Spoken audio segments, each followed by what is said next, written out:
Hey everyone, welcome to NFL Fan Table on SugarBang.com. I'm your host, Amy Whittree. And I just want to let you know, you guys, winter has arrived in Los Angeles. It's currently in the 50s. Yeah, winter is here, so hence my Saints winter gear. Week 13 in the NFL, you guys, and by far a big fat shit show from the New Orleans Saints on Monday night in Seattle. What happened? Or I'm sorry, what didn't happen? Because we couldn't get one thing going. First of all, hats off, congratulations to the Seattle Seahawks for the big old Monday night ass whooping on the New Orleans Saints, 34-7. They played like nearly perfectly. They looked so good. Every time they did stuff, I was like, wait a minute, I thought we were going to come out and play like that. Why do we only have 7 points? It was a travesty. I kept watching. I'm like, okay, the next quarter will get better. Okay, the next quarter will get better. And it didn't. And finally at halftime, I was like, I can't even take this. So I went to the gym, got on the treadmill, was watching it from the treadmill. I was like, I'll just keep running until they score. Hi, 5 miles later, game ends. What the fuck, you guys? That was ridiculous. That wasn't anything I recognized. That wasn't anything I was expecting. My poor gay brother husband, Brian Davis, was up there witnessing that in person. Now, side note, he did have a great time with his buddy Steve Young, so there is a happy part with that. But they stopped serving beer at halftime. So that means my gay brother husband, Brian Davis, a devout New Orleans Saints and beer fan, could only have 2 beers for that entire game. That is not how Saints fans operate, you guys.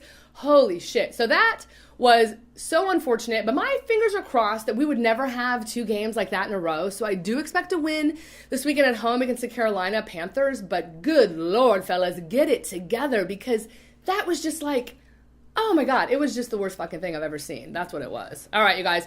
Speaking of things I did see this weekend, since I didn't make it up to Seattle, and I will admit this, part of the reason I didn't go was because I thought we could get our ass kicked and I could be in the cold rain, and mama's a pussy. I can't handle that. So I had to get my football fix in. So Sunday, I went down to San Diego with some Charger fans, some friends of mine, Jonathan and Joe, and we had a great time, even though San Diego Chargers lost to the Bengals, and they play very uninspired football, you guys. Ugh. It was really fun anyway, because we're sitting out tailgating outside Qualcomm Stadium at 11 o'clock, and it's like 73 degrees and sunny. It was ideal. That part was really fun. But the way they play, not so great. But at least I got my little football fix in.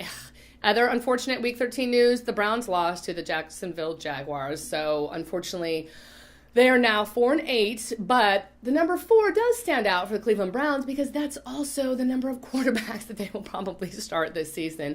They've got Caleb Hanie now in the mix, so my good friend Laura Wendell of Cleveland Brown fan fame has been drinking since Monday. Actually, I don't know if she stopped on Sunday. In other shit show news, the Green Bay Packers lost to the Detroit Lions on Thanksgiving, so my dad was really upset. Thank God, Thanksgiving is his all-time favorite meal, so he was able to power through it. You guys all saw that Pittsburgh Steelers coach Mike Tomlin interrupted Jacoby Jones as he was running for a touchdown, and a lot has been made of that, so I analyzed it, and I don't think that Mike Tomlin did that on purpose. I do think he's a bit of a bonehead, and he also must have a shit ton of money because he's about to pay $100,000 for that, but I don't think he did it on purpose, and I'm kind of a big Mike Tomlin fan. I've had a crush on him for a minute. Okay, you guys, what else did happen? It was kind of okay. The Minnesota Vikings, my second favorite team, got a win this weekend over the Chicago Bears, which always makes me happy, but it just wasn't enough, you guys, because the Saints shit the bed in Seattle. So congrats to all my Seattle Seahawks friends, Justin and Clint and Melody and Travis, because they looked incredible. And if we have to go back through there in January, I swear to God, you guys, I won't be able to make it, but fingers crossed we could get it done. And you guys, Week 13, no gifts. You know why? Because it's Week 13 in the NFL, and I can have one nice thing. Thanks for tuning in. We'll see you next week. Who dat?